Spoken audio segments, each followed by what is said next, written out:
سلمان کی آنکھیں کھلیں تو چند لمحوں تک تو اس کے ذہن پر دھند سی چھائی رہی۔ پھر جب دھند صاف ہوئی اور اس کی نظریں کمرے کی چھت پر پڑیں تو وہ بے اختیار ایک جھٹکے سے اٹھ کر بیٹھ گیا۔ اس کے چہرے پر شدید ترین حیرت کے تاثرات نمودار ہو گئے، کیونکہ وہ تو رات کو فلیٹ میں اپنے کمرے میں سویا تھا۔ اب جب اس کی آنکھ کھلی تو وہ اس اجنبی کمرے میں ایک بیڈ پر موجود تھا، اور اس کے ساتھ ہی اسے احساس ہو گیا کہ وہ کسی ہسپتال کے کمرے میں ہے۔ یہ کیا ہو گیا؟ یہ ہسپتال کا کمرہ؟ یہ میں یہاں کیسے پہنچ گیا؟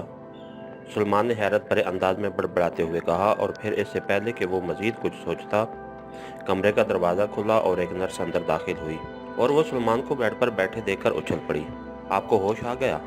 ویری گڈ، میں ڈاکٹر کو اطلاع دیتی ہوں، نرس نے کہا اور تیزی سے واپس مڑنے لگی۔ ایک منٹ رک جاؤ، سلمان نے کہا تو نرس تیزی سے مڑ کر اس کے بیڈ کی طرف آئی۔ کیا بات ہے؟ تم ابھی لیٹ جاؤ، تمہیں کئی گھنٹوں بعد ہوش آیا ہے، ایسا نہ ہو کہ تمہیں کوئی نقصان پہنچ جائے۔ نرس نے قریب آ کر سلمان کو بازو سے پکڑ کر بیڈ پر لٹاتے ہوئے کہا۔ کئی گھنٹوں بعد؟ کیا مطلب؟ میں تو رات کو اپنے کمرے میں سویا تھا، پھر مجھے کیا ہو گیا تھا؟ سلمان نے حیرت بھرے لہجے میں کہا۔ مجھے نہیں معلوم، مجھے تو آدھا گھنٹہ ہوا ہے ڈیوٹی پر آئے ہوئے، میں ڈاکٹر صدیقی کو بلا لاتی ہوں، وہ تمہیں بتا دیں گے، نرس نے کہا اور تیزی سے مڑ کر دروازے کی طرف بڑھ گئی۔ کئی گھنٹوں بعد ہوش آیا ہے؟ مجھے کیا ہوا تھا؟ سلمان نے حیرت بھرے انداز میں بڑبڑاتے ہوئے کہا۔ ویسے ہوش میں آنے کے بعد وہ اب اپنے آپ کو بالکل نارمل اور صحت مند محسوس کر رہا تھا۔ تھوڑی دیر بعد دروازہ کھلا اور ایک بوڑھا ڈاکٹر اندر داخل ہوا، اور سلمان اسے دیکھ کر ایک بار پھر بے اختیار اٹھ بیٹھا، کیونکہ وہ ڈاکٹر صدیقی کو اچھی طرح جانتا تھا۔ یہ اسپیشل ہسپتال تھا اور سلمان کئی بار عمران کے ساتھ یہاں آ چکا تھا۔ مبارک ہو سلمان، تمہیں ہوش آ گیا ہے، ورنہ ہم واقعی پریشان ہو گئے تھے، کیونکہ تمہیں جس گیس سے بے ہوش کیا گیا تھا وہ ہماری سمجھ میں ہی نہ آ رہی تھی، لیکن خوش قسمتی سے ایک دوا نے اثر کیا اور تمہیں ہوش آ گیا، ڈاکٹر صدیقی نے مسکراتے ہوئے کہا۔ شکریہ ڈاکٹر، لیکن میں تو رات کو اپنے کمرے میں سویا تھا، پھر مجھے کیا ہوا اور کون مجھے یہاں لایا تھا؟ عمران صاحب کا کیا حال ہے؟ کہیں انہیں تو کچھ نہیں ہوا؟ سلمان نے پریشان ہوتے ہوئے کہا۔ تمہیں یہاں سیکرٹ سروس کے چیف کے حکم پر جنرل ہسپتال سے لایا گیا ہے، تم وہاں داخل تھے، لیکن وہاں تمہاری دیکھ بھال صحیح طور پر نہ ہو رہی تھی، اس لیے تمہیں یہاں شفٹ کیا گیا۔ چیف نے کئی بار فون پر تمہارے بارے میں دریافت کیا ہے، ویسے عمران صاحب تو اس دوران نہ یہاں آئے ہیں اور نہ ان کا فون آیا ہے۔ ڈاکٹر صدیقی نے اسے چیک کرتے ہوئے جواب دیا۔ صاحب کا فون بھی نہیں آیا، یہ کیسے ہو سکتا ہے؟ سلمان نے حیران ہوتے ہوئے کہا۔ تم اب بالکل ٹھیک ہو، چاہو تو واپس جا سکتے ہو، چاہو تو چند گھنٹے مزید یہاں آرام کر لو، ڈاکٹر صدیقی نے چیکنگ مکمل کرتے ہوئے کہا۔ نہیں، مجھے واپس جانا ہے، سلمان نے کہا۔ اوکے، کہاں جاؤ گے؟ فلیٹ پر، میں اپنی کار میں تمہیں پہنچا دیتا ہوں، ڈاکٹر صدیقی نے کہا۔ اسی لمحے کمرے کا دروازہ کھلا اور ایک اور ڈاکٹر ہاتھ میں کارڈ لیس فون پیس اٹھائے اندر داخل ہوا۔ چیف آف سیکرٹ سروس کا فون ہے، میں نے انہیں اطلاع دے دی ہے کہ سلمان صاحب کو ہوش آ گیا ہے اور وہ سلمان صاحب سے بات کرنا چاہتے ہیں، ڈاکٹر نے آگے بڑھ کر ڈاکٹر صدیقی سے کہا۔ مجھے دے فون، سلمان نے کہا اور فون پیس لے لیا۔ جناب، میں سلمان بول رہا ہوں، سلمان نے فون لے کر اس کا بٹن آن کرتے ہوئے انتہائی مؤدبانہ لہجے میں کہا۔ اگر تم ٹھیک ہو گئے ہو تو فوراً دانش منزل رپورٹ کرو، چیف ایکسٹرو کی سرد آواز سنائی دی۔ بہتر جناب، سلمان نے جواب دیا تو اس کے ساتھ ہی دوسری طرف سے رابطہ ختم ہو گیا۔ مجھے ٹیکسی منگوا دیجیے، سلمان نے بستر سے نیچے اترتے ہوئے کہا۔ ٹھیک ہے، آئیے، ڈاکٹر صدیقی نے کہا، اور پھر سلمان ان کے ساتھ چلتا ہوا آفس میں پہنچ گیا۔ تھوڑی دیر بعد وہ ٹیکسی میں بیٹھا دانش منزل کی طرف بڑا چلا جا رہا تھا۔ اس کے ذہن میں کھلبلی سی مچی ہوئی تھی، کیونکہ اسے معلوم تھا کہ عمران رات کو اپنے کمرے میں سویا ہوا تھا، لیکن اب تک نہ ہی عمران نے فون کیا تھا اور نہ ہی وہ خود ہسپتال آیا تھا، اور اب طاہر صاحب نے بھی اسے براہ راست دانش منزل بلوایا تھا۔ اس کا مطلب ہے کہ کوئی لمبی گڑبڑ ہوئی ہے، لیکن کیا ہوا ہے یہ بات اس کی سمجھ میں نہ آ رہی تھی۔ دانش منزل کے قریب ایک چوک پر اس نے ٹیکسی چھوڑ دی۔ ڈاکٹر صدیقی سے وہ کرائے کی رقم لے آیا تھا، کیونکہ اس کے جسم پر وہی رات کو سونے والا سادہ سا لباس تھا، اور ظاہر ہے سوتے وقت اس کی جیب میں رقم نہ ہو سکتی تھی۔ اس نے کرایہ ادا کیا اور پھر ٹیکسی کے آگے بڑھ جانے کے بعد وہ پیدل چلتا ہوا آگے بڑھتا چلا گیا۔ کچھ دیر بعد وہ دانش منزل کے ایک بھی خفیہ دروازے پر پہنچ چکا تھا۔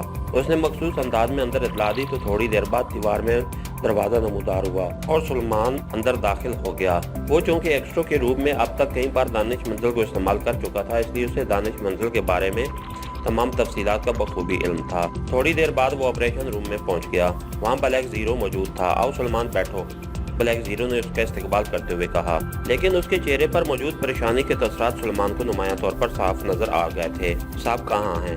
طاہر صاحب،